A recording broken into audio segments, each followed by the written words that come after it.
Ok. A ver, vamos a iniciar. Voy a compartir una pantalla, ¿ok? Bueno.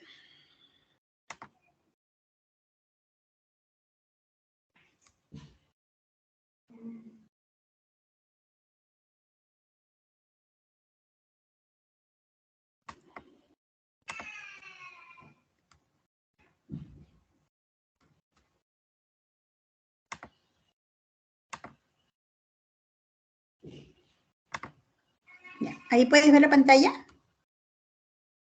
Sí, doctora, sí puedo ver la pantalla. Ya, ok, entonces empezamos. Empezamos, ¿correcto? Ya, doctorita. Listo. Empezamos. Muy buenos días con todos. Les saludamos en esta mañana a fin de poder conversar un poco sobre los temas que se nos han encomendado para el día de hoy. Vamos a compartir algunos aspectos problemáticos sobre los delitos de corrupción, según lo que se nos ha solicitado, y dentro de ello vamos a explicar un poquito, a conversar sobre la corrupción y la criminalidad organizada, asimismo de lavado de activos. Vamos a hablar sobre la prueba prohibida de la corrupción y la responsabilidad penal de las personas jurídicas por casos de corrupción. Evidentemente, estos temas son bastante prolijos, bastante amplios. Vamos a tratar de abordarlos de manera general, sin embargo, aportando información, creo, útil y valiosa para cada uno de ustedes. Así es que, sin más, vamos a empezar.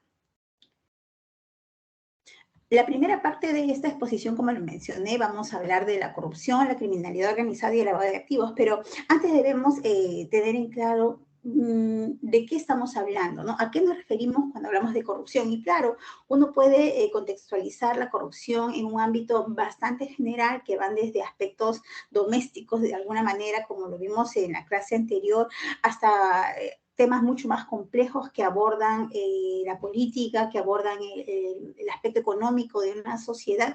Así es que voy a compartirles brevemente un video que dura poco más de un minuto para más o menos introducirnos con el tema, y luego de ello vamos a ir desarrollando cada uno de estos aspectos.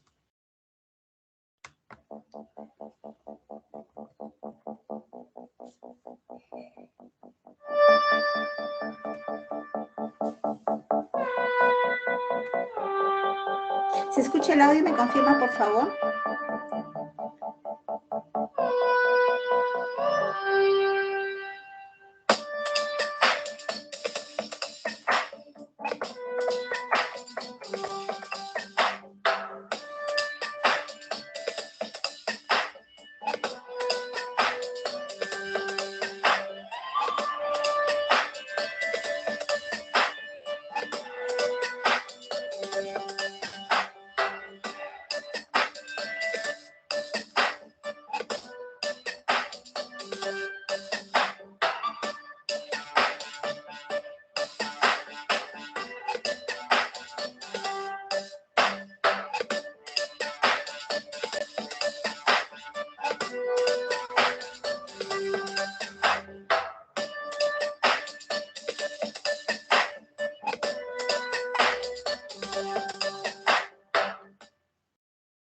Bien, bueno, este es un video corto, como les mencioné, de Transparencia Internacional, donde nos propone, ¿no?, un esquema que está relacionado a la corrupción, y de hecho nos identifica algunas clases de corrupción. Nos habla de gran corrupción, de la pequeña corrupción y también de la corrupción política, que no quiere decir que sea, digamos, los únicos aspectos en los cuales se mueve este flagelo, llamémoslo así, pero sin embargo nos contextualiza para poder nosotros comprender la problemática, ¿no? Y cuando veíamos en el video que se nos hablaba de gran corrupción, estamos hablando de una corrupción a una escala, llamémoslo macro, a una escala macro, donde intervienen agentes económicos importantes, ¿no? Y también la pequeña corrupción, que es aquella, llamémosle corrupción doméstica, cuando las personas, los ciudadanos de a pie, nos acercamos a las entidades para obtener servicios, para obtener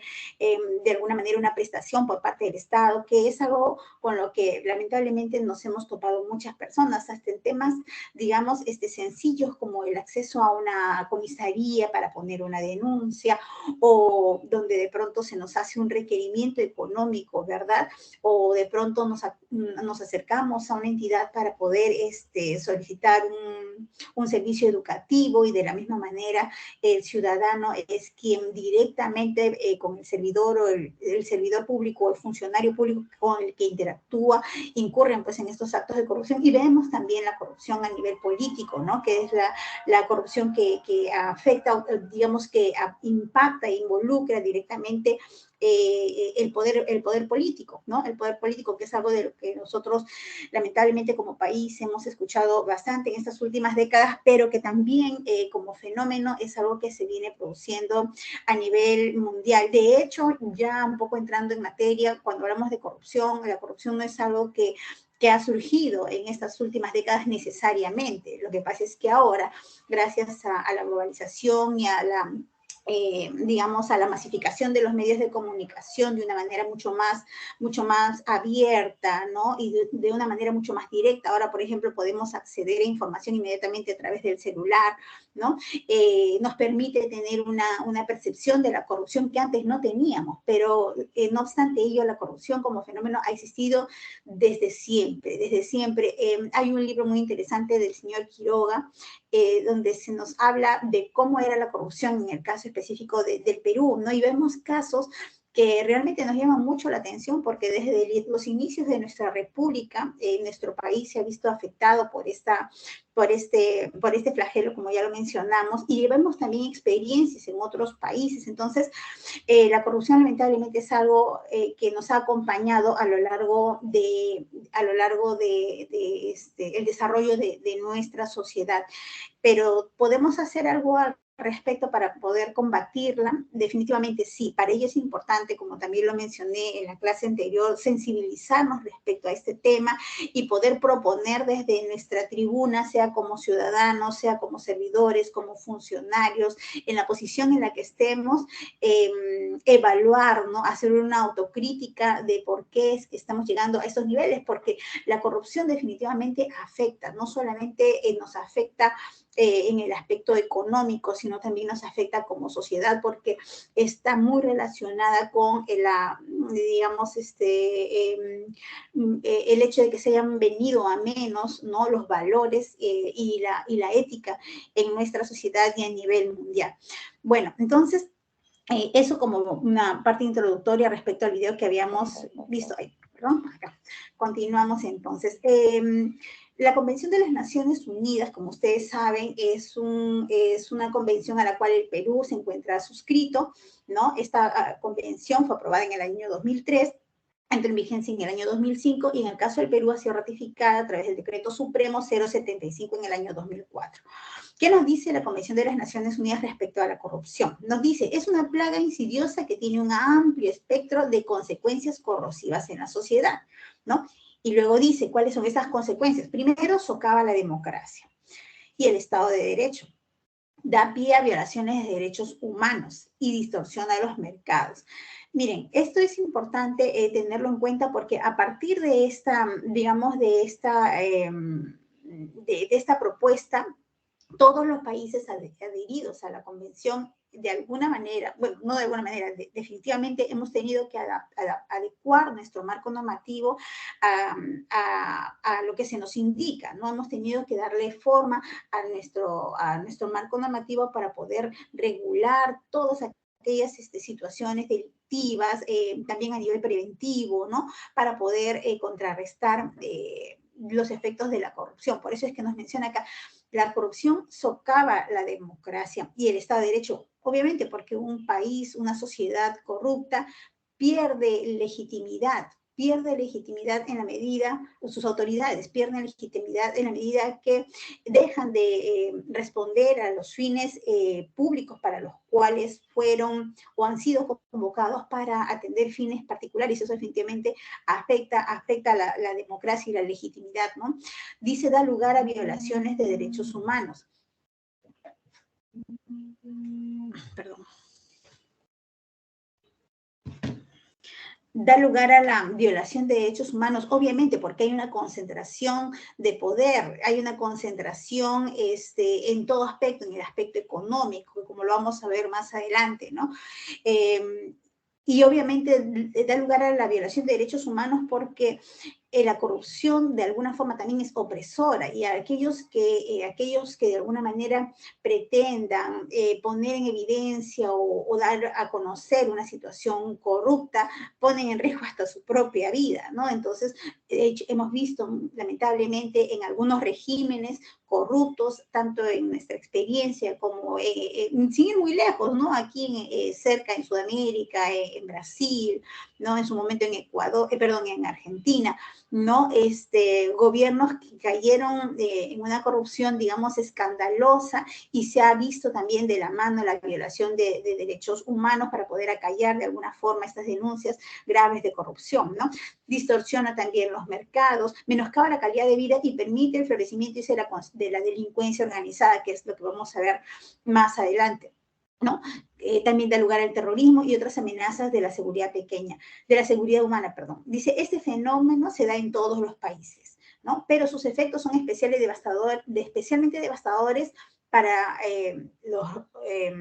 en el mundo en desarrollo. O sea, se refiere a aquellos países que, bueno, como el caso de Latinoamérica, de pronto, ¿no? Estamos todavía reduciendo algunas brechas, perdón, en el tema de la prestación de servicios. Entonces, y definitivamente sí, cuando hablamos nosotros de corrupción, estamos hablando de que esto va a afectar el presupuesto porque sabemos que mucho del dinero del presupuesto es destinado a actos de corrupción. Entonces, ese dinero que debería en principio estar dirigido a poder implementar y a mejorar los servicios en beneficio de la población, termina siendo desviado, de manera que los servicios lamentablemente no cumplen con los estándares necesarios para satisfacer las necesidades de la sociedad.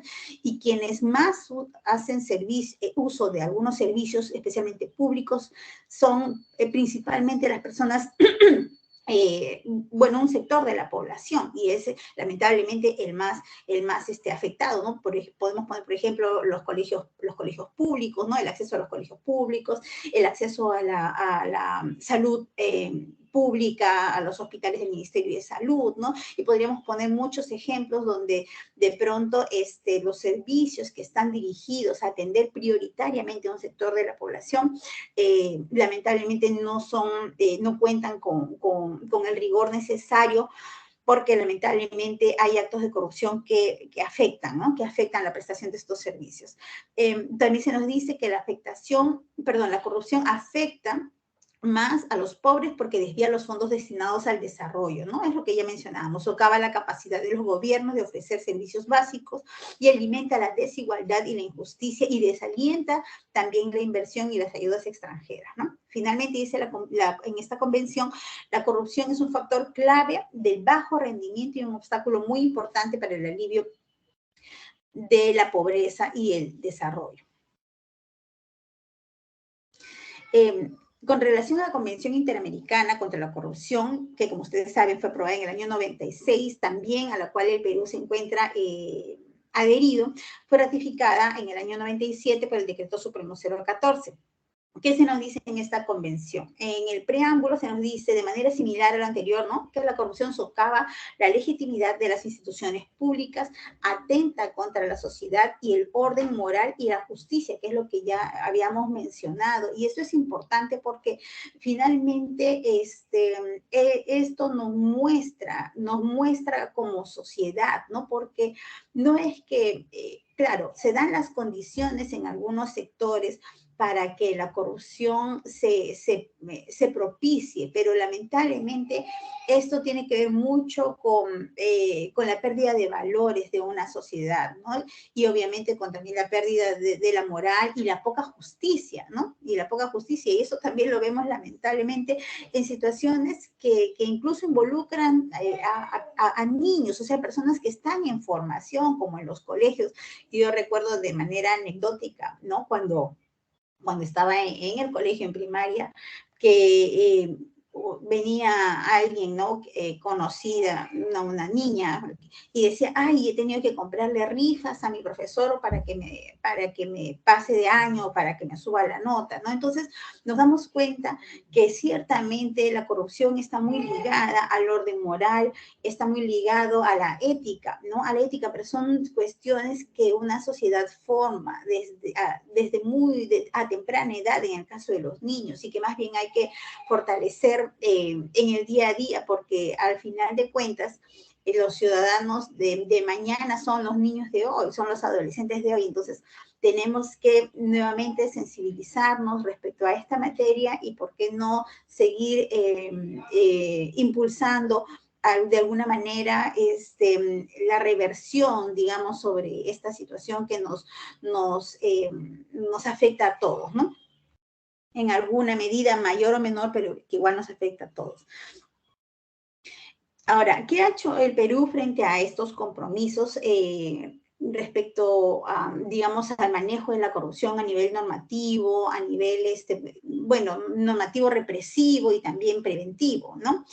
Para esto nosotros debemos tener en claro que los tratados sobre corrupción reconocen e identifican los perjuicios que trae la corrupción y que genera respecto a los derechos fundamentales y a los sistemas democráticos. Esto es importante porque a partir de ello, la regulación va a buscar justamente proteger a estos derechos fundamentales que son afectados a consecuencia de la corrupción, ¿no? Y ello es importante, como les mencionaba, porque va a permitir, y de hecho ya se ha venido dando en el Perú, ¿no? Desarrollar una normativa digamos, como parte de la lucha o de la estrategia de lucha contra la corrupción.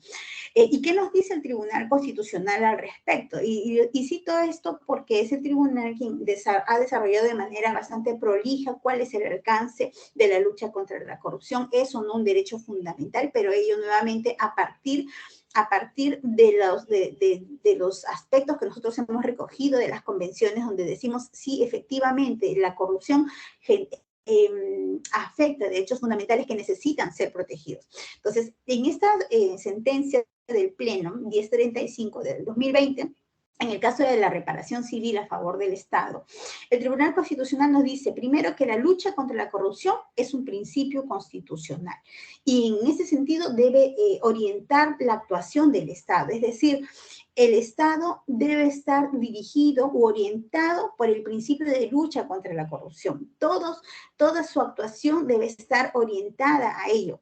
De hecho, también hay políticas antisoborno, políticas, digamos, cláusulas anticorrupción que se incluyen dentro de los documentos internos de cada entidad pública para poder responder a esta demanda de carácter, digamos, internacional a través de las convenciones a las cuales el Perú se ha suscrito. Entonces, la lucha contra la corrupción es un principio de carácter constitucional y por ello toda la actuación del Estado debe estar orientada en ese sentido. Esta sentencia también nos dice que el principio de lucha contra la corrupción no se encuentra recogido de manera expresa en la Constitución del año 93. Sin embargo, digamos, se estructura sobre la base de lo establecido en el artículo 39, 41 y 44, ¿no? Donde se nos habla de la función pública, donde se nos habla de la función pública. Y por ello es que también este principio se encuentra implícito, pero no obstante ello tiene fuerza normativa, ¿no? Después se nos menciona en esta sentencia que los actos de corrupción no solo resultan contrarios al ordenamiento jurídico penal, sino también se encuentran reñidos con los más elementales designios de la ética y la moral. Es decir, ratifica, digamos, o recoge lo que se había mencionado anteriormente en las convenciones a las cuales el Perú se encuentra suscrito. Y cómo no, esto está muy ligado a la ética y a la moral. Y también se nos dice que constituye un fenómeno social que se ha proyectado dentro y fuera de la administración del propio Estado. Claro, porque la corrupción no solamente está, digamos, enquistada en la administración, forman parte de ella también los particulares, los ciudadanos, lamentablemente, ¿no? Lamentablemente. Y de hecho, como lo habíamos mencionado en la clase anterior, ya en nuestro país existe un tipo penal que regula el delito de corrupción en el ámbito privado. Y esto era prácticamente también una necesidad de carácter normativo, de carácter regulatorio, que responde a los compromisos que ha asumido el Perú al respecto, ¿no? Después se nos dice que la corrupción es percibida por la sociedad peruana como uno de los más graves problemas que enfrentamos como país. Y yo recuerdo que hace muchos años, cuando yo era niña, mi mamá siempre hablaba, ¿no?, de la corrupción, y pasaba lamentablemente, digamos, imágenes en las noticias donde los congresistas se peleaban, donde los políticos se iban a las manos, ¿no? Y mi mamá siempre me hablaba de la corrupción, pero evidentemente cuando uno es niño a veces no comprende, no mucho el contexto, y yo decía, más bien, pero para mí más grave que la corrupción, decía yo, ¿no? En mi entendimiento inmaduro todavía decía, es más grave que la corrupción, es el robo, digamos, aquel que arrancha la cartera a alguien, ¿no? Y ese tipo de cosas, y eso también está ligado a la forma en cómo se ha percibido, digamos, a nivel de sociedad, han sido los principales problemas de nuestro país, ¿no? Y algunos decían que eran los delitos, digamos, los delitos comunes, o que los problemas más grandes que enfrenta el Perú era la falta de empleo, ¿no? Y sin embargo, ahora hay una percepción en el sentido de que uno de los mayores problemas que enfrenta nuestro país, perdón, es la lucha contra la corrupción, ¿no? Esto de acuerdo al informe elaborado por el INEI en el año 2020, y además tenemos también otros documentos referentes, como lo vamos a ver más adelante, como son los informes de la Defensoría del Pueblo, en el sentido de que efectivamente, ¿no?, hay una percepción de la sociedad a nivel nacional, donde se entiende que el principal problema, o uno de los principales problemas que afecta a nuestro país, es la corrupción. Luego, se nos señala en esta sentencia que la corrupción también impide el cumplimiento de los objetivos nacionales y el buen desempeño de las instituciones, y es considerada como uno de los principales problemas. Esto, a su vez, tiene un impacto negativo en la confianza que muestran los ciudadanos en las entidades públicas, porque mella la legitimidad de tales instituciones y de sus principales autoridades. Evidentemente, la corrupción resta credibilidad a aquellos que trabajamos en los entes públicos, ¿no? Resta credibilidad porque hemos llegado a tal punto de deslegitimación en el sentido que ya el ciudadano no confía en que sus pedidos van a ser atendidos de manera correcta, de manera justa y apegadas a ley. El ciudadano no confía en que se van a atender esos pedidos dentro de los plazos establecidos. ¿Por qué? Porque hablaba del caso, ¿no?, hace un rato, de que muchas veces para poder acelerar un proceso, para impulsar un pedido por parte del administrado, hay malos servidores, malos funcionarios que hacen requerimientos indebidos, ¿no? Requerimientos indebidos para poder hacer finalmente lo que es propio de su trabajo. Entonces, hay un descontento total de la ciudadanía, una pérdida de confianza, ¿no?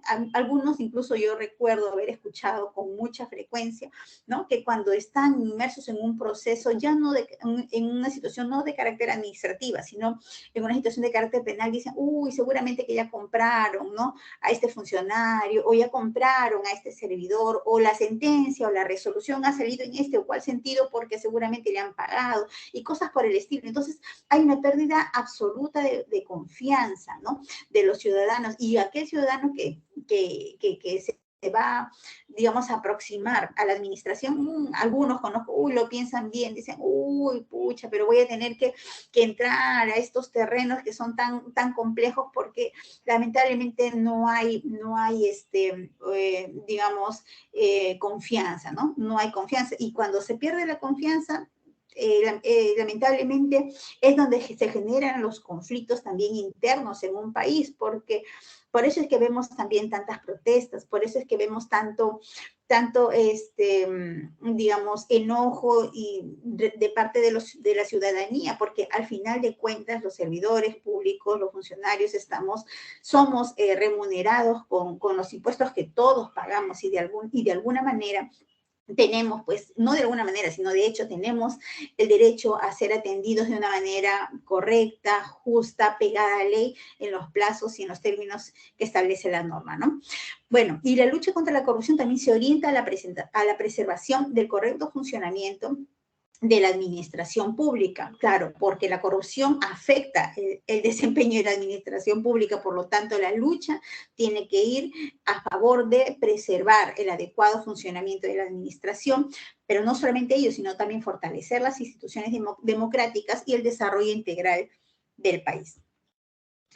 La corrupción no solo tiene efectos perjudiciales presentes, sino también a mediano y largo plazo, porque obviamente tratándose, por ejemplo, de proyectos de inversión o de obras que tienen que realizarse en un periodo establecido en base a un cronograma o al cumplimiento de objetivos y metas, lamentablemente por corrupción se ven truncados. De hecho, ¿cuántas obras se han visto paralizadas? Pero esto no es solamente de ahora, ojo, o sea, las obras paralizadas se han visto digamos, se han visto de una manera tan recurrente que hasta la actualidad se vienen impulsando proyectos legislativos para destrabar esas obras. Entonces, no hablamos solamente de que la corrupción tiene efectos perjudiciales inmediatos, sino también a mediano o largo plazo. ¿Cuántos hospitales han dejado de construir? ¿Cuántos colegios han dejado de construir? ¿Cuántos puentes? ¿Cuántas carreteras? ¿Cuántas obras de infraestructura? Realmente la lista es inmensa. La lista es inmensa y muchos de estos proyectos trabados son lamentablemente por situaciones de corrupción que se han presentado y que, bueno, lamentablemente todavía hasta que se destraben va a pasar un tiempo más. Y mientras tanto, la ciudadanía sigue esperando, la gente sigue esperando sus carreteras, las personas seguimos esperando los puentes, los colegios, los hospitales, ¿no? En fin, la lucha entonces anticorrupción ha sido prevista como un objetivo importante en el diseño de las políticas públicas, ¿no? En los últimos años. Como ustedes saben, nosotros tenemos ya una política nacional de integridad y lucha contra la corrupción implementada, aprobada, ¿no? Desde el año 2018. También las medidas legislativas y los planes del Poder Ejecutivo desarrollados con miras a fortalecer la lucha contra la corrupción corresponde a los jueces y también especialmente a los jueces constitucionales, ¿no? Bajo plena observancia del principio de corrección funcional, impartir justicia de conformidad con los principios y reglas y valores constitucionales. También se nos dice en esta sentencia que debe tenerse en cuenta que no solo los funcionarios incurren en actos de corrupción, sino también los particulares, que es algo que ya habíamos mencionado anteriormente. Bien, también tenemos aquí, a nivel de los informes que emite la Defensoría del Pueblo, respecto a, digamos, cuáles son los resultados de la evaluación en torno a la corrupción en nuestro país, ¿no? Y este es un informe reciente de este año, del mes de febrero, y así, periódicamente la Defensoría del Pueblo nos emite informes sobre percepción de la corrupción, sobre índices de la corrupción en el Perú. ¿Y cuál es el resultado de este estudio, no? Se nos dice que de cada 1.000 habitantes, 27 casos en 27 casos existe corrupción. El 80% de estos casos están en investigación fiscal, o sea, se está refiriendo al ámbito penal propiamente, ¿no? El 61% se encuentra en investigaciones preliminares y el 19% en investigación preparatoria. Y dice que solo el 10% se encuentra en etapa intermedia, ahí dice 2808. Claro, pero eso es un dato importante porque, ¿qué nos quiere decir? Que los procesos o las investigaciones por delitos de corrupción no están dando frutos, no estamos encontrando resultados. Y eso es lo que también, de alguna manera, la población demanda, ¿no? Demanda, porque si estamos hablando de que es importante la lucha contra la corrupción y que el Poder Judicial, los órganos jurisdiccionales son una herramienta, son un ente relevante en esta lucha, vemos que al final todo este proceso, toda esta marcha, digamos, de investigaciones, se encuentran, solamente una pequeña porción se encuentra en etapa intermedia. Y de ahí aquellos que conocemos del proceso penal, sabemos que entre la etapa intermedia y hasta que finalmente tengamos una sentencia firme, puede pasar bastantes años, bastantes años. Ahora, claro, muchos pueden apelar en el sentido de que estas investigaciones son de carácter de complejo y por eso es que su avance es muy lento, es muy, tiene muchos reprocesos de pronto, pero bueno, queda también por delante una, digamos, que el Estado actúe, digamos, en consecuencia de los compromisos asumidos para poder fortalecer el sistema de justicia y que éste pueda ser mucho más célere, y esperemos finalmente que los procesos y las investigaciones en el marco de los delitos de corrupción avancen, ¿no? Se aceleren. Se nos dice también en este informe que los delitos con mayor incidencia, como ya lo sabemos, porque esto no es muy novedoso, digámoslo así, es el delito de peculado con 34%, delitos de colusión 21% y cohecho el 12%. No quiere decir que son todos, evidentemente hay otro porcentaje importante, pero es minoritario, ¿no? Para otro tipo de delitos como, no sé, como tráfico de influencias, como otras modalidades de pronto, ¿no? Que no están previstas ahí, como el enriquecimiento ilícito, tal vez, ¿no? Bueno, se nos dice también que el 30% de los casos en trámite por corrupción presenta como entidad agraviada a las municipalidades distritales. Miren, qué interesante. Este dato es relevante porque nos permite focalizar dónde se presentan los mayores niveles de corrupción a nivel de administración pública. Y vemos que en los gobiernos distritales, que es como ya lo habíamos mencionado anteriormente también, ¿no? Se presenta la mayor incidencia en las municipalidades. Y eso también es una llamada de atención porque tendríamos que dar una mirada qué está pasando en las municipalidades. ¿Por qué hay tanta incidencia en los delitos de corrupción? Quizás sus niveles de control interno no están debidamente implementados, quizás la influencia política, porque obviamente pues hay mucho manejo político en las municipalidades, también tiene que ver, ¿no?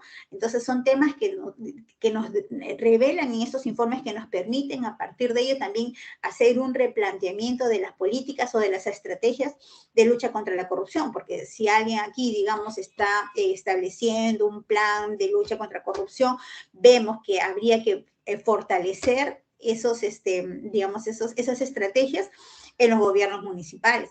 Pero no solamente en los gobiernos municipales, vemos que también existe una alta incidencia en los gobiernos regionales, ¿no? Un 13%.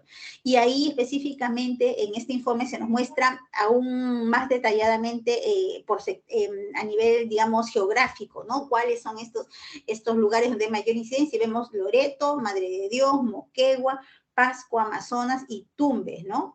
Los gobiernos regionales de estas entidades con más casos de corrupción. Ahora, ¿quiere decir que son los únicos? No son los únicos, pero también nos muestran qué está pasando en estos sectores, quizás porque está asociado a la minería, quizás porque, como sabemos, quizás está asociado a la tala de madera, que son temas que vamos a ver más adelante también dentro de las modalidades de lavado de activos, ¿no? Y por qué es que también se puso mayor énfasis respecto a poder, digamos, penalizar ciertas figuras, ¿no? Por ejemplo, como la minería ilegal, que no existía hasta una década atrás, ¿no? Entonces, esto es una llamada para nosotros poder prestar atención qué está pasando en estos gobiernos regionales, en estos gobiernos distritales, ¿no? Estas municipalidades distritales.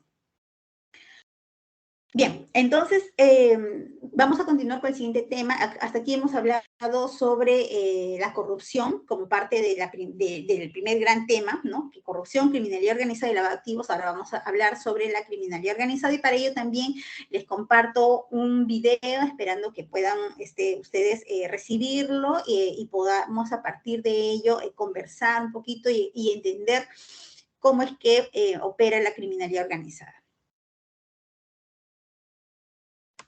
¿Qué es el crimen organizado y por qué le interesa la política?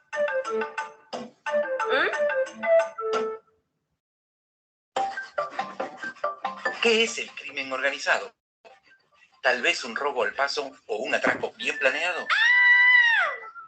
No, a diferencia de la delincuencia común, el crimen organizado es un conjunto de actividades delictivas realizadas por grupos que buscan los beneficios del poder y que, para lograrlo, recurren a la violencia y a la corrupción, extendiendo sus tentáculos hasta las empresas legales, los medios de comunicación, el sistema judicial y los partidos políticos.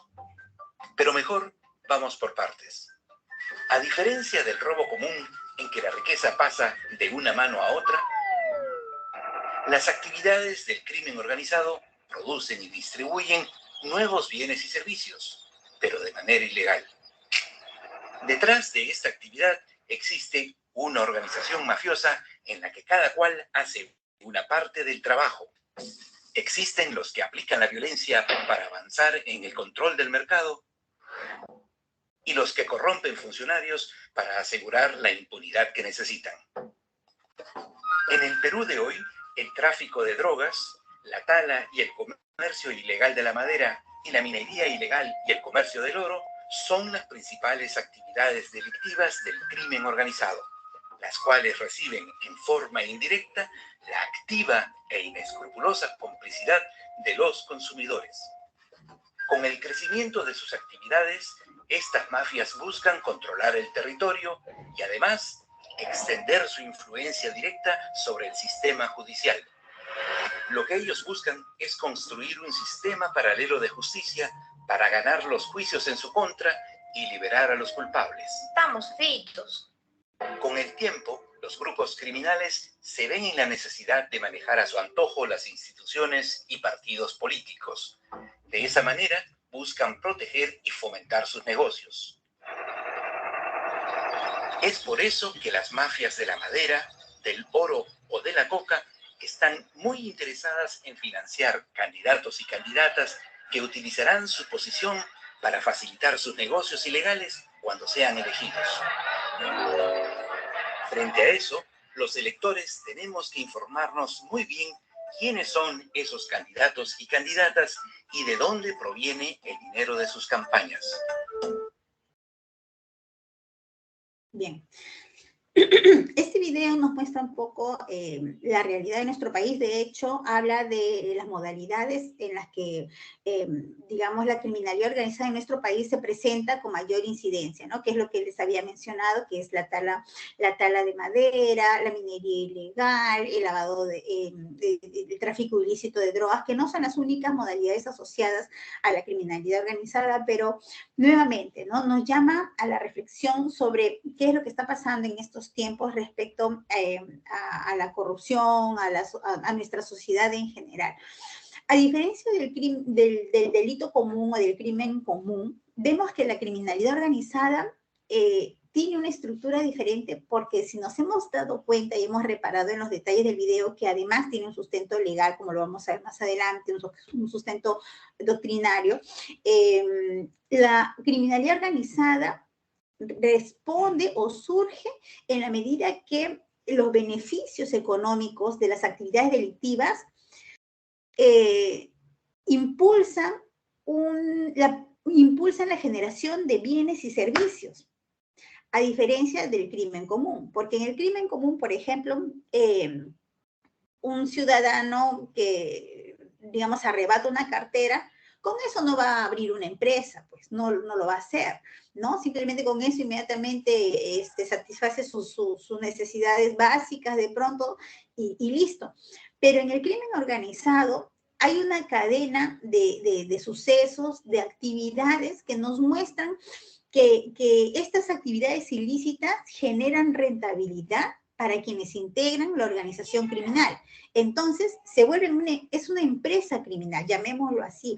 Es una empresa o es ¿cómo podríamos llamarlo? Es una organización que vive del negocio. Es eso, más que un modus operandi, es su negocio, es su empresa. Esa es la diferencia principal de la criminalidad organizada respecto a los delitos comunes. Pero claro, como se trata de una organización, están, digamos, premunidos, llamémoslo así, o integrados por personas que brindan diferentes servicios, porque sus actividades son ilícitas. Entonces, para que estas actividades ilícitas sigan desarrollándose de manera natural, llamémoslo así, y sigan rindiendo frutos y ganancias económicas, entonces pues hay gente que son los que hacen el trabajo sucio, ¿no? Como hemos visto en las imágenes, son quienes incurren en homicidio, ¿no? En homicidio, pero también hay personas que son las que tienen llegada tal vez mediante de actos de corrupción, aquellos que tienen que tomar las decisiones respecto a las investigaciones de estas personas que están sujetas a investigaciones por delitos de crimen organizado, corrupción, lavado de activos. En fin, es toda una cadena compleja, pero que es importante conocerla y bueno, vamos a ver qué está haciendo el Perú al respecto, ¿no? Ahora, la criminalidad organizada no es algo nuevamente que solamente esté afectando a nuestro país, sino que es una situación que se presenta desde hace muchos años. Ustedes se acordarán de estas famosas mafias italianas, las mafias chinas, las japonesas, en fin, o sea, esto en realidad no es nuevo, que se ha presentado de una manera mucho más, digamos, visible en estas últimas décadas, por supuesto que sí, y esto también responde de manera similar a lo que es la corrupción, a la globalización, a la industrialización, a la masificación de los medios de comunicación y otras cosas que vamos a ver más adelante. ¿Qué es el crimen? Ay, perdón. Bien, como hablábamos anteriormente respecto a la corrupción de funcionarios, también la Convención de Palermo contra la delincuencia transnacional organizada nos establece las pautas al respecto, ¿no? Se nos dice aquí, bueno, como a manera de preámbulo, que fueron 148 países los que se reunieron en Italia, ¿no? Con la finalidad de poder prevenir y combatir las redes mundiales de delincuencia organizada, pero en aquel entonces solamente, digamos, la preocupación principal era el tráfico de personas, la prostitución transnacional, pero también el tráfico de drogas, como lo vamos a ver más adelante, ¿no? Miren, estamos hablando de hace poco más de 20 años, ¿no? Esta convención alentó la cooperación entre los estados para poder ayudarse recíprocamente en la captura de aquellos sospechosos de pertenecer a estos grupos organizados involucrados en delitos graves que tuvieran un elemento transnacional. Esa era inicialmente digamos, la preocupación. Ahora, que en el caso, por ejemplo, de nuestro país, existan situaciones que también son problemáticas, como la minería ilegal, como la trata de personas también, ¿no? Y otros delitos graves, obviamente responde a una situación actual vigente, pero que de todas maneras es importante considerar en qué escenario se desarrolló esta convención, porque nos establece, digamos, los pilares sobre los cuales nosotros hemos estructurado nuestro marco normativo en la lucha contra el crimen organizado. El artículo 2 de esta convención nos señala respecto a la delincuencia organizada que es un grupo estructurado de 3 o más personas, que existe durante cierto tiempo y que actúa de manera concertada con el fin o con el propósito de cometer uno o más delitos graves, con miras a obtener de manera directa o indirecta un beneficio económico u otro beneficio de orden material. Miren, a partir de este artículo 2, nosotros hemos desarrollado nuestra normativa de manera que estamos cumpliendo con todos estos compromisos que hemos asumido frente a esta convención.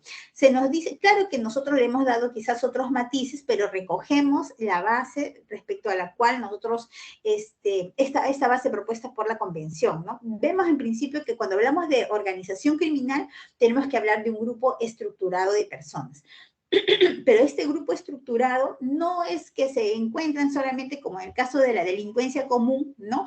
Que se reúnen en un momento y dicen, oye, vamos a ir y cometamos tal delito, ¿no? En este caso es una organización porque nuevamente, como lo mencioné, se trata de una empresa ilícita, llamémoslo así, una empresa de negocios ilícitos. Entonces la empresa nunca para, ¿no? Salvo que quiebre, pero en este caso estas empresas difícilmente quiebran, y si quiebran porque de alguna manera sus cabecillas y la organización es desarticulada, bueno, pues estas son organizaciones incluso transnacionales, entonces digamos que ellos no van a parar, porque de eso viven, ese es su negocio, es su empresa, por eso es que son estructuras que permanecen en el tiempo, ¿no? Y que actúan además de manera concertada. ¿Por qué? Obviamente porque son equiparables a una empresa, hay un gerente, hay hay jefes, hay mandos medios, hay operadores, en fin, pero claro, no tienen estos nombres, pero sí están estructurados, las funciones y los roles están debidamente delimitadas y organizadas, ¿no? Y su finalidad es obtener un beneficio económico, ¿no? Es un beneficio económico u otro de orden material. En esta convención se dice que cada Estado parte va a adoptar las medidas legislativas y de otra índole para tipificar determinados delitos. ¿Y cuáles son esos delitos que se van a tipificar? Dice, primero, el acuerdo con una o más personas de cometer un delito grave, perdón, con un propósito que guarde relación con la obtención de un beneficio económico o material que entrañe un acto perpetrado por uno de los participantes para llevar adelante el acuerdo o que entrañe la participación de un grupo delictivo organizado. Entonces, se nos dice acá, ¿saben qué? Ustedes, Perú, no sé, México, España, todos los países integrados a esta convención, lo que tienen que hacer es regular a aquellos delitos, este delito que consiste en el acuerdo de dos o más personas para cometer delitos graves, ¿no? Y se nos da la pauta, que es lo que nosotros tenemos que regular.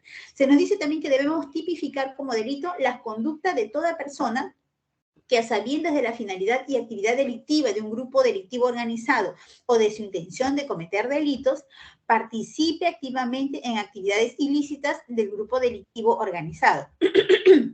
Perdón, actividades del grupo delictivo organizado a sabiendas que su participación va a contribuir al logro de la finalidad delictiva. O sea, en pocas palabras nos está hablando de que no solamente vamos a hablar de autores, sino también de cómplices, ¿no? Todos aquellos que contribuyan. Nos está diciendo en esta convención, miren, ustedes países encárguense de regular un delito que consiste en el acuerdo de personas para cometer delitos, pero también comprendan a todos aquellos que van a participar proporcionando algún tipo de colaboración, sabiendo que este grupo de personas tiene por finalidad realizar actividades delictivas. O sea, nos está diciendo, ustedes nos están dando la pauta, regulen autoría y participación. Perdón.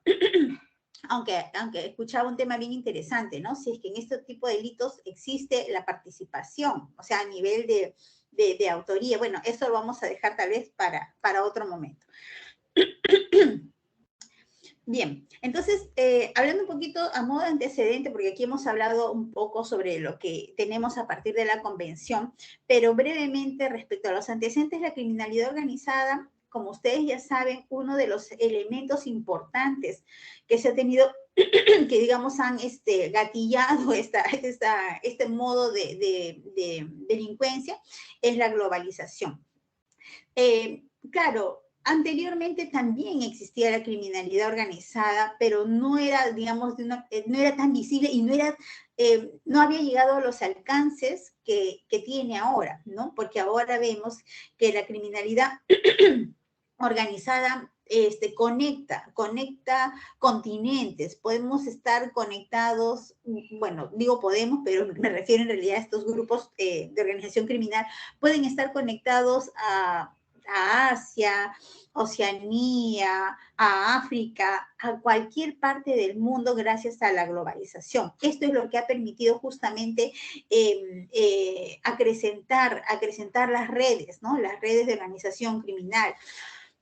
Pero también tenemos a modo de antecedente la inmigración, porque acuérdense que inicialmente, ¿cuál era la finalidad de la Convención de Palermo? Un poco contrarrestar la trata de personas, ¿no? La trata de personas que, bueno, existe hace mucho tiempo y podríamos hablar inclusive hasta de la esclavitud, ¿no? De la época de la esclavitud, pero lo cierto es que la trata de personas, perdón, la trata de personas, la inmigración y el tráfico de personas es algo que ha fomentado a la criminalidad organizada, también los avances tecnológicos y evidentemente la integración económica, porque toda esta organización se mueve, digamos, también con uso de recursos, porque nuevamente si lo equiparamos a una empresa, demandan recursos para poder movilizarse y realizar sus actividades delictivas. Esto también, el hecho de que tengamos por delante la criminalidad organizada ha generado un gran desafío para cada país, porque hemos tenido que pasar de un modelo digamos, de una política criminal clásica, por llamarlo así, a una política criminal moderna, donde tenemos mayores desafíos por delante, porque debido a la complejidad de todos estos delitos que involucran la criminalidad organizada, el Estado ha tenido también que proponerse estrategias masivas, digamos, de alcance internacional. Por eso es que ahora existen muchos acuerdos con otros países, la cooperación judicial, ¿no? Para poder, perdón, para poder de alguna manera contrarrestar los efectos de la criminalidad organizada. Por eso es que a partir de esta nueva estructura de la política criminal, hablamos ahora de un derecho penal moderno, porque inclusive, y bueno, ya adelantándonos un poco a lo que es la responsabilidad penal de las personas jurídicas, ¿cómo es que yo puedo sancionar a una empresa de fachada? ¿Cómo es que puedo sancionar penalmente a una, digamos, a una ficción jurídica, llamémoslo así? ¿Cómo puedo, no? Entonces se han tenido que replantear muchos de los componentes del derecho penal clásico relacionados, por ejemplo, a la culpabilidad, ¿no? Para poder establecer las bases normativas de este derecho penal moderno. Esto nos ha llevado, por ejemplo, a que como país, y no solamente acá en el Perú, sino también en otros países, se establezcan mayores restricciones a las garantías, ¿no? Y claro, es, digamos, como que nos encontramos frente a una balanza donde por un lado tenemos las garantías que protegen a aquellas personas que están siendo investigadas, procesadas, ¿no? Qué sé yo, debido proceso, no sé, principio de legalidad, todos aquellos derechos, el no bis in idem, no sé, todas las garantías y los derechos por un lado que benefician o que respaldan un adecuado procesamiento a estas personas, y por otro lado tengo la necesidad del Estado de poder descubrir las cuestiones ocultas, ¿no? De estas organizaciones criminales, porque hay temas muy ocultos a los que no se accede con facilidad. Entonces, ¿cómo poder enfrentar esa situación problemática que tiene el Estado en la lucha contra la criminalidad organizada? Para ello ha sido necesario mayores restricciones a las garantías. Y cuando hablamos de pronto con abogados garantistas y abogados, no digo que son, digamos, represivos, pero como que no encontramos un equilibrio, ¿no? Muchas veces porque por un lado dicen, no, pero el investigado tiene, por ejemplo, derecho a, no sé, tiene determinadas garantías, pero por otro lado decimos, oye, pero esas garantías no pueden ser absolutas porque yo como Estado tengo que entrar en temas, por ejemplo, que lindan contra la afectación a la intimidad, a las comunicaciones, ¿no? Para poder descubrir el delito, para poder acceder a la verdad. Entonces, estas garantías han sido de alguna manera restringidas. De hecho, actualmente en el Perú, como ya sabemos, se ha dado la ampliación y la agravación de tipos penales. Vemos que constantemente las modificaciones normativas en el ámbito penal, aunque también en el administrativo disciplinario que está relacionado, digamos, a inconductas funcionales, vemos que existe, digamos, una suerte de progresión en cuanto al incremento de las penas, en el incremento de las sanciones, ¿no? Cada vez las sanciones son más elevadas, cada vez los tipos penales son mucho más abiertos, o los tipos en general, ¿no? De las infracciones administrativas por responsabilidad administrativa funcional también son mucho más amplias, de manera que no generen espacios de impunidad. Vemos que ahora inclusive se sancionan o se punen los actos preparatorios, ¿no? Algunos actos preparatorios. También se ha planteado la responsabilidad penal de personas jurídicas, que es lo que les mencionaba, ¿no? En fin, todo el derecho penal está siendo reestructurado. Ahora se habla también de admisión de nuevos medios de prueba. Antiguamente, por ejemplo, el uso de agentes encubiertos solamente aplicaba para lo que era delitos de tráfico de drogas. Ahora no, también opera para la criminalidad organizada, se habla de testigos ocultos, se habla de testigos protegidos, en fin, es toda una estrategia que está diseñando el Estado que sí, pues es restrictivo, ¿no? Respecto a las garantías de los investigados, pero que de alguna manera responden a la necesidad del Estado para poder investigar, procesar y sancionar este tipo de delitos, ¿no? También existen acciones financieras sobre los capitales sospechosos, que es, por ejemplo, estas medidas que nosotros tenemos actualmente respecto a las empresas, a las personas jurídicas, ¿no? La exclusión o la disminución de beneficios penitenciarios también. Yo recuerdo, claro, ese era el otro extremo, pero recuerdo que en algún momento la normativa, por ejemplo, prohibía, ¿no? Definitivamente beneficios penitenciarios para determinados delitos. Y claro, acá sin ánimo de generar un debate, digamos, amplio sobre el tema, pero habría que plantearnos si finalmente esto es aplicación del derecho penal del enemigo o no, porque ciertamente cuando nosotros hacemos un balance respecto a los fines de las investigaciones, o sea, ¿qué persigue el Estado en la lucha contra la corrupción, ¿no? Y por otro lado, ¿cuáles son las garantías de los procesados, de los investigados? Entonces, vemos que de alguna manera quizás un poco camuflada, no tan transparente, no tan abierta, pero sí se está aplicando en algunos ámbitos el derecho penal del enemigo, ¿no? Bien, aquí a modo de resumen sobre las características de la criminalidad organizada, ¿no? Que se requiere la concurrencia de 2 o más personas para la comisión de delitos graves, ¿no? También la distribución de tareas y una organización, digamos, que se desarrolla de manera permanente, actividades internacionales y empleo de violencia, el uso de las estructuras comerciales, los negocios y la presión sobre el poder político, ¿no? Bien, nosotros tenemos aquí en el Perú la ley contra el crimen organizado. Se nos dice, para los efectos de la presente ley se considera organización criminal a cualquier agrupación de 3 o más personas que se reparten diversas tareas o funciones, cualquiera sea su estructura o ámbito de acción, que con el carácter de establecer, que se establecen por un tiempo indefinido, se crean o existen o funcionan de manera inequívoca y directamente, de manera concertada y coordinada con la finalidad de cometer uno o más delitos señalados en el artículo 3, que ahí nosotros ya sabemos, este catálogo es amplio, contiene los delitos de homicidio, acá algunos, ¿no? Algunas características del crimen organizado, pluralidad de agentes, división de funciones o tareas, estructura organizacional, permanencia, finalidad delictiva y los delitos previstos en la ley. Ahora, en cuanto a la estructura organizacional, por ejemplo, vemos que no necesariamente estas organizaciones deben tener un régimen horizontal, ¿no? Es posible que también esto, digamos, comprenda una estructura de carácter vertical. Bueno, algunos de los delitos que se regulan en la ley contra el crimen organizado, el homicidio calificado, el secuestro, la trata de personas, la extorsión. Como ustedes saben, el delito de lavado de activos ha sido retirado de esta ley que inicialmente lo comprendía, pero ahora ya está dentro de la tipificación, ¿no? Correspondiente. Ahora vamos a hablar un poco sobre el delito de lavado de activos.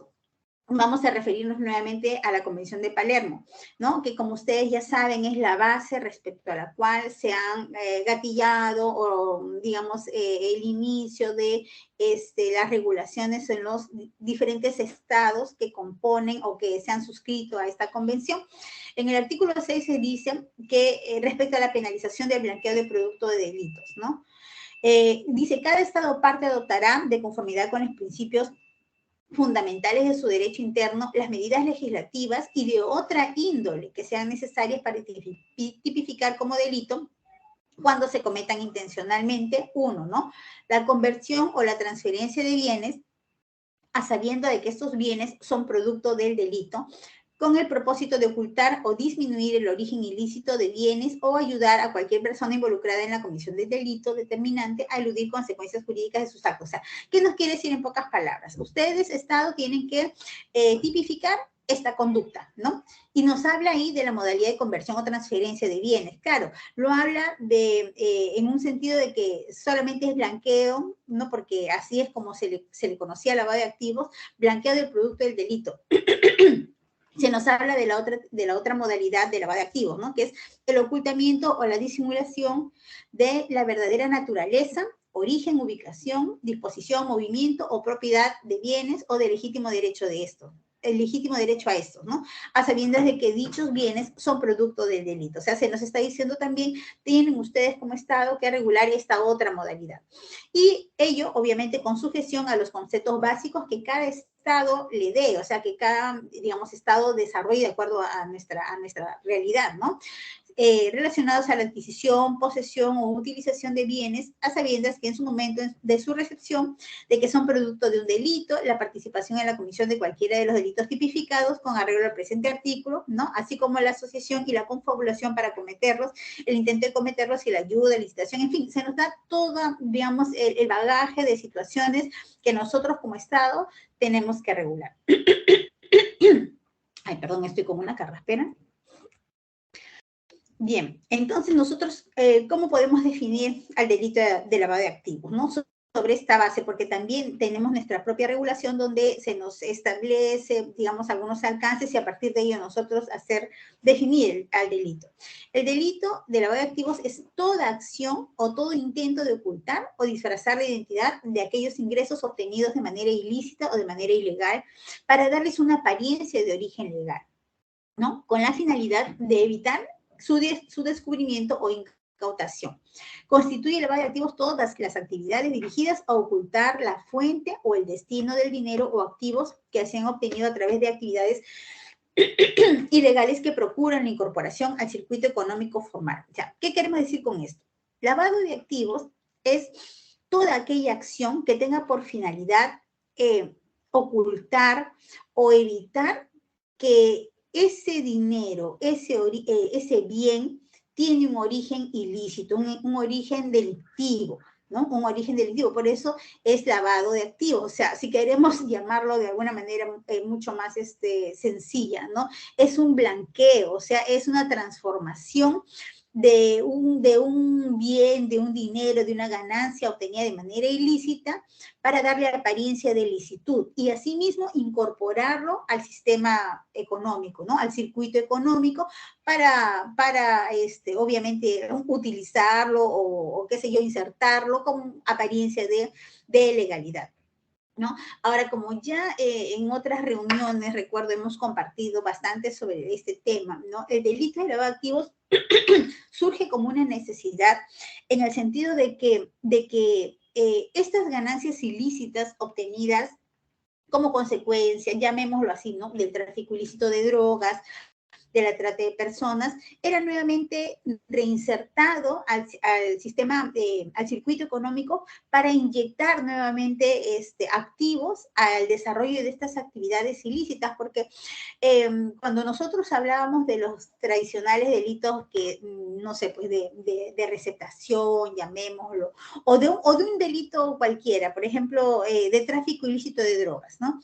Ese dinero, la ganancia ilícita, o sea, si nosotros, mejor dicho, establecemos una línea sobre el desarrollo del delito, vemos que el delito se agota con la inserción o el beneficio de esa ganancia ilícita, ¿no? O esa incorporación al patrimonio. Pero ¿qué pasaba después de esto? O sea, como que había un marco de impunidad respecto a esas ganancias ilícitas, o sea, ya el delincuente obtuvo ganancias ilícitas, ¿y luego qué? ¿No? ¿Y luego qué? Entonces, para no generar este espacio de impunidad, perdón, es que se promueve la sanción, la punición de estos actos posteriores a la, digamos, al agotamiento de estos delitos que generaban ganancias ilícitas.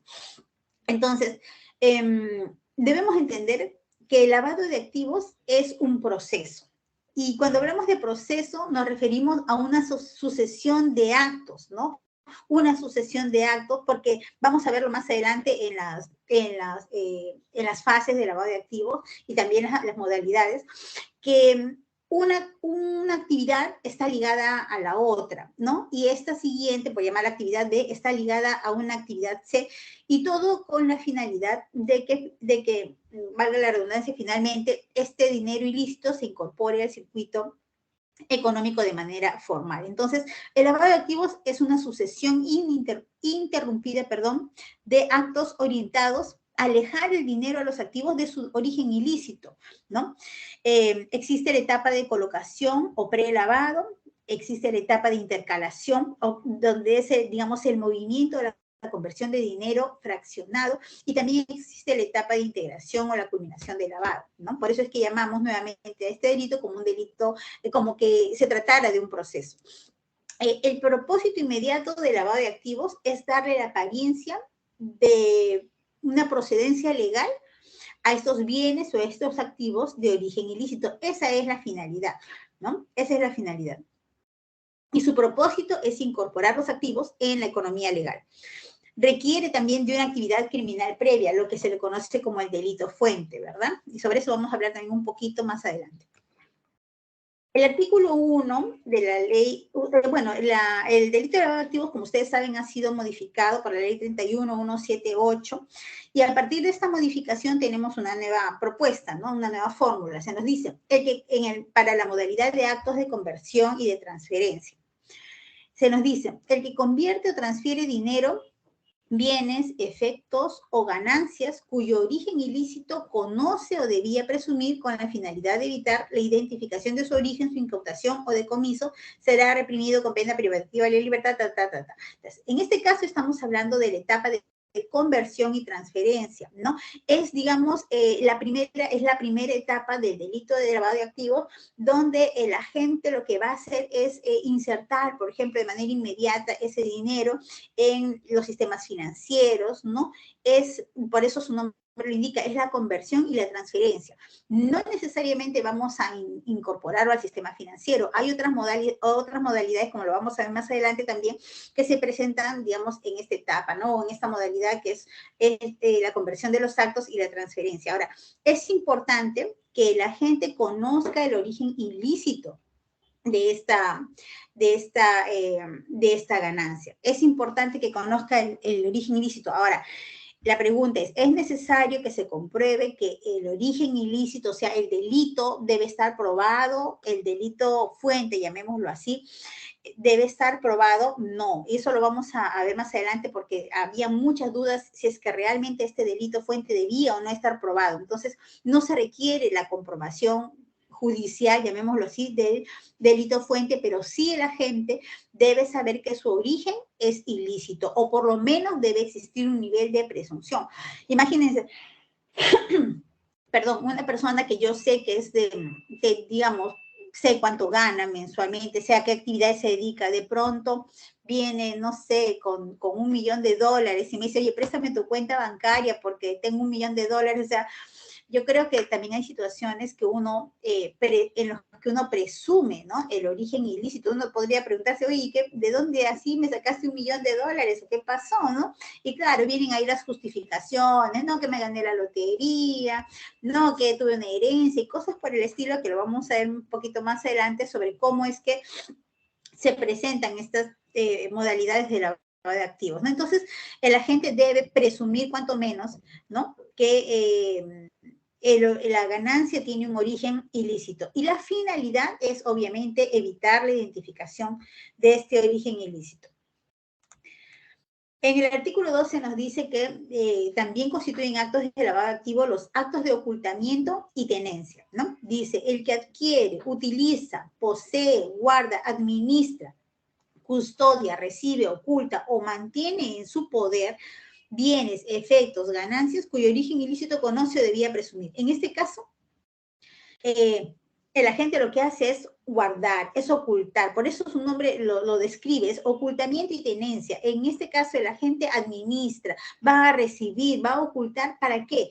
Para que este bien ilícito, llamémoslo así, no sea descubierto, no se conozca, mejor dicho, el origen ilícito del mismo. ¿Correcto? Y en este caso, bueno, también tiene una pena privativa de libertad de 15 años. Estamos aquí en la etapa de integración del lavado de activos.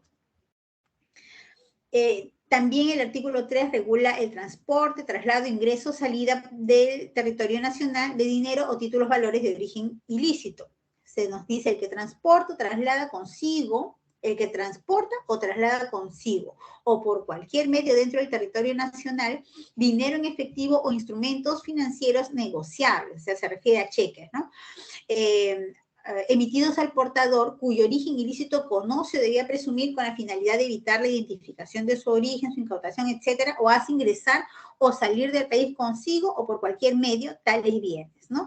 Claro, es un clásico ejemplo de transporte, traslado, ingreso, como su nombre lo indica, para poder evitar la incautación o el decomiso, ¿no? Así como descubrir el origen ilícito de estos efectos, ¿no? De estos efectos. Bueno, las circunstancias agravantes y atenuantes, ¿no? Están previstas en el artículo 4, dice el agente, la pena privativa de la libertad será no menor de 10 ni mayor de 20 años y a 365 a 730 días multa cuando el agente utilice o se sirva de su condición de funcionario público o de agente del sector inmobiliario, financiero, bancario o bursátil. El agente comete el delito en calidad de integrante de una organización criminal y el valor del dinero, bienes, efectos o ganancias involucrados sea superior al equivalente a 500 unidades impositivas tributarias. El artículo 4 también regula circunstancias agravantes y atenuantes, ¿no? La pena privativa de la libertad es no menor de 25 años cuando los bienes, efectos, etcétera, provengan de la minería ilegal, el tráfico ilícito de drogas, el terrorismo, el secuestro, la extorsión o trata de personas, ¿no?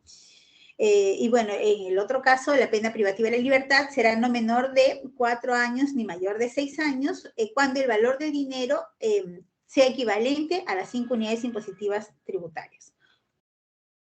Bien, aquí algunas tipologías de lavado de activos, hablamos de la adquisición de billetes de lotería, son tipologías en realidad que se ha establecido, digamos, a través de la casuística que se ha recogido no solamente en nuestro país, sino también en otros países, pero que orientan y ayudan a la administración pública y digamos, a los entes que se encargan de investigar los delitos para poder sustentar, ¿no?, que determinada conducta calza dentro de la tipología del delito de lavado de activos. Entonces, aquí vemos que, por ejemplo, la adquisición de billetes de lotería es una modalidad de lavado de activos. ¿En qué consiste?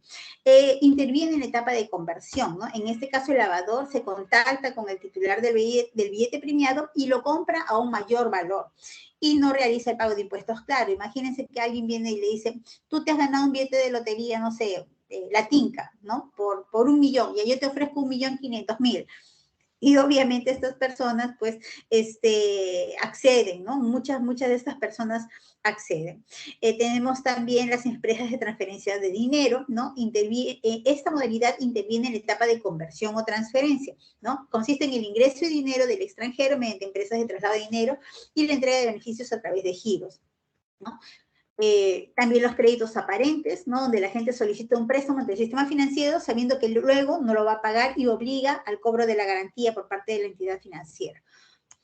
Las cuentas bancarias de terceros, ¿no? Es el famoso préstamo de cuentas o el famoso préstamo de nombres. Yo presto mi nombre para abrir una cuenta en la que finalmente solamente es una cuenta, digamos, de traspaso de dinero, ¿no? De traspaso de dinero. El uso de testaferros también es una modalidad, ¿no? En este caso, el lavador usa el nombre de un tercero, quien es de su confianza. Generalmente son amigos, compañeros de colegio, de la universidad, familiares directos o profesionales cercanos, ¿no? Y el testaferro se convierte en administrador y custodio de los bienes. Así que ya saben, no prestar los nombres para la apertura de cuentas, ¿no? De hecho, hace unos meses salió un caso de una persona, de unos estudiantes que habían prestado su nombre porque el amigo le había dicho, oye, no, es que no quiero que mi papá se entere, o sea, le había metido una situación de por medio para poder hacer que el amigo le preste el nombre para que abra una cuenta. Y en esa cuenta, pues, aparecían $10.000, aparecían $15.000, ¿no? Y claro, le daban un beneficio económico a esta persona por haber prestado el nombre para la apertura de una cuenta. Así es que hay que tener cuidado con eso. Y la modalidad del pitufeo, que es una modalidad también bastante conocida, ¿no? El agente utiliza a varias personas a fin de colocar dinero en el sistema financiero mediante pequeños depósitos que ingresan a una cuenta madre, ¿no? También puede ser una sola persona que realiza pequeños depósitos. Las transferencias electrónicas, que es una situación similar al pitufeo, pero se hace por el uso, mediante el uso de comunicaciones electrónicas, que generalmente es a cuenta de la banca offshore, ¿no? Para asegurar la identidad real de los verdaderos beneficiarios. Las ventas fraudulentas de inmuebles, ¿no? Acá intervienen en la etapa de transferencia, dentro de lo que es el lavado de activos. Se adquieren muebles a muy bajo costo, digamos, respecto a su valor real o su valor de mercado, pero la diferencia del valor real es pagada por el propietario, al propietario de una manera camuflada, ¿no? También el ocultamiento a través de negocios ilícitos. Esta parte corresponde a los actos de ocultamiento y tenencia de lavado de activos, donde se recurre a actividades comerciales con ingreso de dinero en efectivo de manera fluida, ¿no? A través de supermercados, restaurantes, o sea, es menudeo, digamos, es un lavado de activos así de manera menuda. Se mezcla dinero y luego se envía a empresas offshore. También tenemos la sobrefacturación, que como su nombre lo indica, se sobrefactura bienes que en su mayoría son supuestamente exportados, ¿no? También tenemos las empresas de fachada, que es la modalidad que se da dentro de la etapa del ocultamiento, del lavado de activos, ¿no? Aquí se oculta el dinero lavado en empresas que son legalmente constituidas y que participan en la actividad económica lícita. En estas empresas se mezcla el dinero de procedencia lícita, ¿no? Sirven de testaferro y se constituyen en sucursales en el extranjero. El valor del lavado ocurre, perdón, el verdadero lavado ocurre cuando las acciones son vendidas a los criminales, que son los verdaderos propietarios de las empresas. Y los correos humanos, que como su nombre lo define, son personas que portan pequeñas cantidades de dinero, como ocurre en el tráfico ilícito de drogas, ¿no? Y a veces dice intervienen menores de edad también. Aquí tengo un videito que me gustaría compartir, ojalá que lo podamos ver. A ver.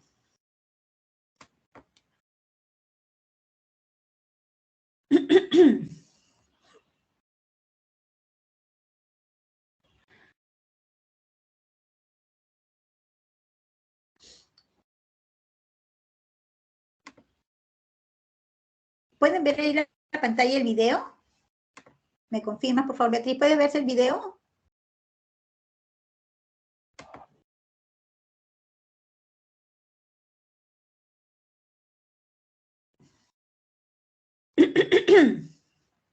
A ver, no sé si pueden ver el video ahí.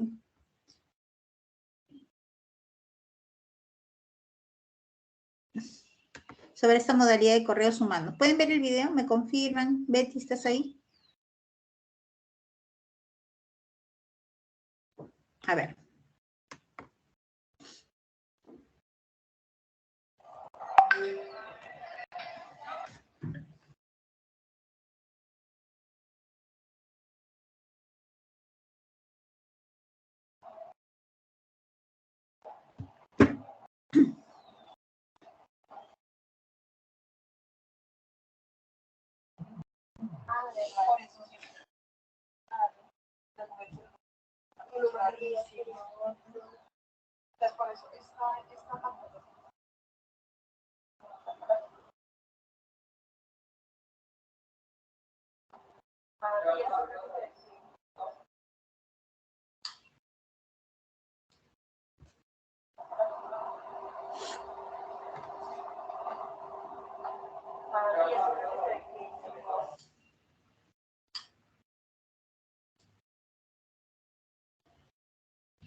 Bueno, espero que puedan estar viendo el video. Es un video en el que una persona se ha tragado unas monedas, billetes, son billetes de dólares envueltos, tipo cápsula, y en el aeropuerto lo escanean y sacan los billetes, ¿no? La persona se había tragado todos esos tipos cápsula y ahí en la radiografía se puede ver. En todo caso, si no pueden ver el video, ahí está el enlace para que ustedes lo puedan apreciar. Es un video muy interesante sobre cómo es que esta modalidad de lavado de activos, ¿no? De los famosos correos humanos, se presenta.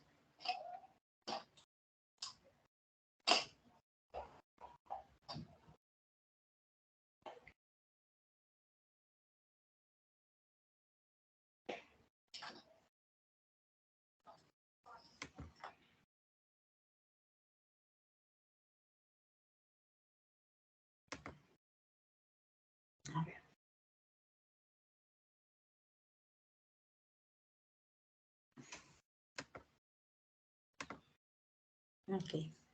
Bueno, como les mencionaba, espero que hayan podido ver el videito sobre la modalidad de correos humanos. Les explicaba que es un video donde se aprecia una persona que es escaneada al momento en que va al aeropuerto y se habían hecho los billetes, así como unos conitos pequeños, de ese tamañito más o menos, y bueno, la persona los tenía dentro de su cuerpo, ¿no? Y sacan decenas de estas pequeñas cápsulas donde la persona tenía billetes de $100, ¿no? Entonces, ahí igual les he dejado el enlace para que puedan ustedes ver si, perdón, para que puedan ver ver el video si es de su interés, y esperemos que sí. Bien, entonces, volviendo al tema de lavado de activos, la sentencia plenaria casatoria 1 del 2017 nos establecen algunos aspectos y alcances relacionados al delito de lavado de activos, ¿no?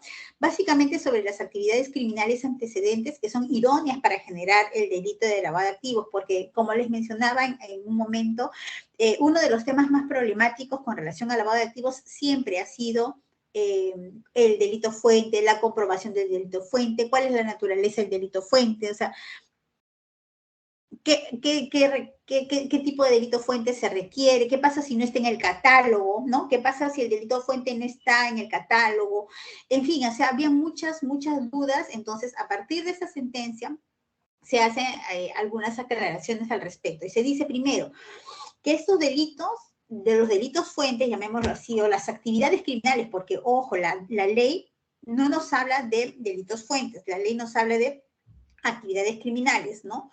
Que nosotros a nivel de doctrina o la jurisprudencia lo llame delito fuente, es importante, pero la normativa nos habla de actividades criminales. Entonces, ¿qué se nos dice en esta sentencia casatoria? Que estos delitos tienen que ser tienen que tener la capacidad de generar ganancias ilegales. Entonces, más allá de cómo se llame el delito fuente o la actividad criminal antecedente, es necesario que tenga capacidad de generar ganancias ilegales. Segundo, que no es un requisito indispensable de prueba, tanto para efectos de acusación como de condena, que es lo que ya les mencionaba.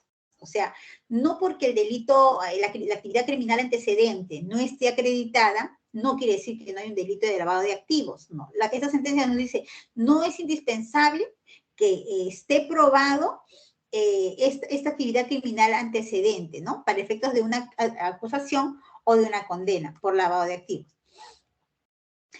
Ahora, sobre las actividades criminales antecedentes, como ya lo mencionamos, se trata de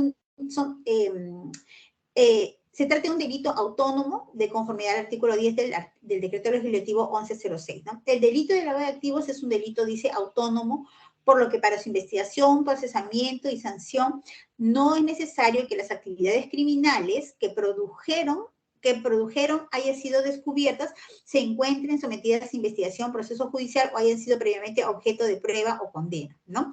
También es necesario tener en cuenta que es suficiente establecer una relación con las actividades delictivas y la inexistencia de otro posible origen del mismo en función a datos disponibles, ¿no? Es decir, que dados los indicios, la conclusión razonable sea el origen delictivo. Esto es lo que nos dice la sentencia plenaria, ¿no? Que no es necesario, digamos, mejor dicho, que es suficiente que dados estos indicios yo pueda establecer como conclusión razonable que tenga un origen delictivo. Y por lo tanto solo se requiere la demostración de una actividad delictiva previa de manera general, ¿no? De manera general. Entonces, en resumen, sobre esta sentencia plenaria casatoria respecto al lavado de activos. Primero, que la actividad criminal previa debe ser idónea para generar determinados activos. Segundo, que la realización de las modalidades, la realización de modalidades de distintos tipos penales.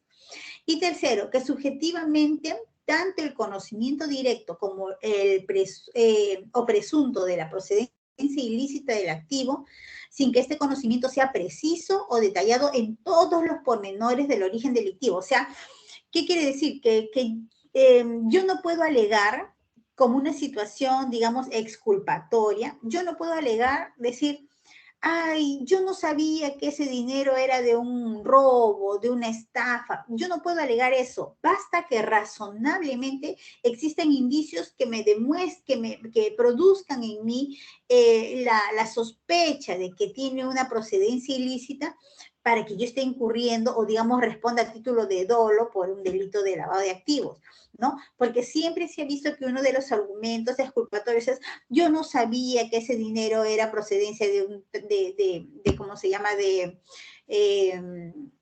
una extorsión. Yo no sabía que ese dinero era producto del tráfico de drogas. Yo no sabía. Entonces, yo no sabía ya no se puede utilizar como un argumento exculpatorio porque, como bien lo dice esta sentencia plenaria casatoria, ¿no? Basta que yo conozca de manera general o digamos, tenga y situaciones indiciarias para establecer en mí la duda digamos, la situación de que la procedencia de ese bien, de ese dinero, de ese efecto, tenga procedencia ilícita, ¿no? Bien, el artículo 10, la parte final, dice, el origen ilícito que conoce o debía presumir el agente podrá inferirse de los indicios concurrentes en cada caso. Ya, estamos hablando sobre la prueba por indicios en el delito de lavado de activos, ¿no? Que es un poquito lo que ya hemos venido adelantando. ¿Es necesario que yo tenga una prueba plena sobre, digamos, sobre el conocimiento de la procedencia ilícita del activo? No. Por eso el artículo 10 dice, el origen ilícito que conoce o debía presumir el agente, ¿no? Y podrá inferirse de los indicios concurrentes en cada caso. Los indicios deben estar debidamente probados, eso sí, porque si vamos a hablar de prueba por indicios, los indicios tienen que estar sustentados porque es lo que estructura digamos, mi razonamiento para a partir de ahí yo establecer el carácter de prueba, ¿no? De prueba indiciaria. Estos indicios deben ser también concordantes. ¿Qué significa? Que deben estar conectados unos con otros y deben ser también convergentes, es decir, que todos deben llevar a una misma conclusión. O sea, todas esas situaciones, digamos, indiciarias que yo tenga para poder probar un delito de lavado de activos tienen que estar conectadas, ¿no? Tienen que estar conectadas. De manera que la verificación de prácticas corruptas, de acuerdo a los estudios de la GAFI, como dentro de las tipologías tenemos, ¿no? Ya lo hemos mencionado, las loterías, la transferencia de dinero, las ventas fraudulentas de inmuebles, créditos aparentes, etcétera, ¿no?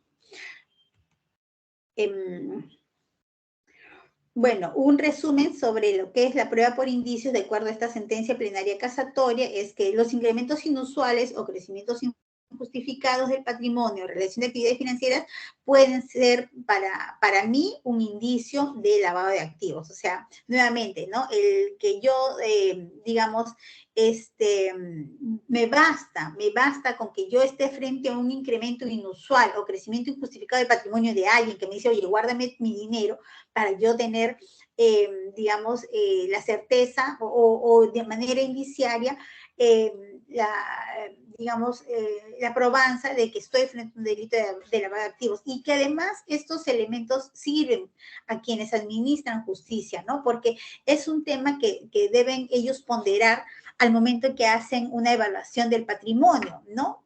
Que de pronto veo a una persona que tiene un crecimiento inusual, ¿no? Injustificado de su patrimonio, ¿no? Es inusual. O sea, si yo veo que la persona desempeña una actividad y por esa actividad tiene un ingreso mensual XX y de pronto a los 3, 4 meses sus ingresos se vieron incrementados de manera exponencial, son situaciones inusuales, ¿no? O que generan, digamos, dudas respecto a la justificación del patrimonio, al incremento del patrimonio. Entonces, esto debe ser considerado como un indicio para la probanza del delito de lavado de activos. También la inexistencia de negocios o actividades económicas o comerciales ilícitas que justifiquen el patrimonio o las transacciones dinerarias. No, claro, si yo veo que no hay actividades económicas lícitas o que no existen negocios que justifiquen un incremento patrimonial, obviamente me va a generar a mí como, digamos, administración de justicia,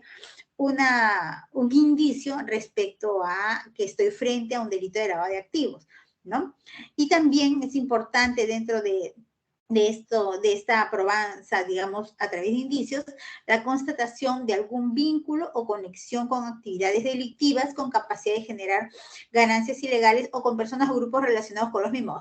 De pronto, yo, por ejemplo, estoy involucrada en una situación de lavado de activos y claro, mis argumentos exculpatorios van a decir, no, yo tengo, digamos, este incremento patrimonial por determinada situación, pero ya, el incremento patrimonial es una cosa, pero también los órganos administradores de justicia van a hacer la constatación de los vínculos de las personas con las que yo me rodeo. Seguramente puede ser que algunos de mis familiares tengan antecedentes de lavado de activos o tengan procesos de tráfico de drogas o una situación que genere, digamos, una sospecha respecto a la conexión que yo pudiera tener con ellos y con estas actividades delictivas. O sea, el tema patrimonial es importante, pero también la evaluación del vínculo, ¿no? De las personas que nos rodean, amistades, familiares, que tengan algún tipo de actividad,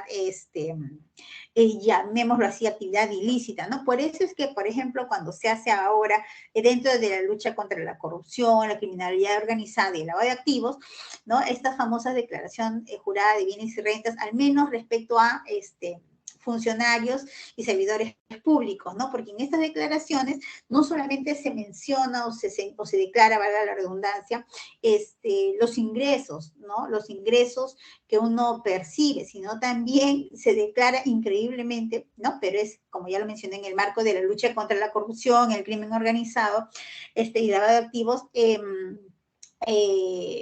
declaro por mis familiares hasta el 4º grado de consanguinidad y 2º de afinidad, ¿no? Declaro cuáles son sus actividades, a qué se dedican. Entonces, esto responde obviamente a que los órganos que se encargan de fiscalizar, ¿no? Los ingresos y que pudieran eventualmente develar una actividad ilícita de esta naturaleza, puedan hacer una evaluación del entorno y verificar el vínculo, ¿no? Que se tiene con personas o con amistades, ¿no? Relacionadas a estas actividades ilícitas. Bien, ahora vamos a hablar un poco de la prueba prohibida y la corrupción. Sin ánimo de generar aquí, pues, todo un debate sobre qué vamos a definir por prueba ilícita, porque la verdad que hasta ahora todavía no hay un tema, digamos, cerrado al respecto, pero a fin de poder tener un marco, vamos a señalar que la prueba prohibida o ilícita es denominada de manera general como la prueba ilegalmente obtenida, ¿no? A través de la vulneración de derechos fundamentales. En el caso del Perú, la prueba prohibida o prueba ilícita está regulada en el artículo 8 del título preliminar del nuevo Código Procesal Penal y se define como aquellas obtenidas de manera directa o indirecta con violación del contenido esencial de los derechos fundamentales de la persona. Esto implica que no basta que para ser llamada prueba ilícita, prueba prohibida, ¿no? Se haya vulnerado un derecho, sino que debe haberse vulnerado el contenido esencial de ese derecho fundamental. También el problema radicará en cada caso concreto, ¿no? Se evaluará en cada situación si estoy o no frente a una obtención de una prueba ilícita a partir del estudio de la casuística del caso que corresponda, ¿no? Y porque obviamente se va a hablar o se va a identificar cuál ha sido el contenido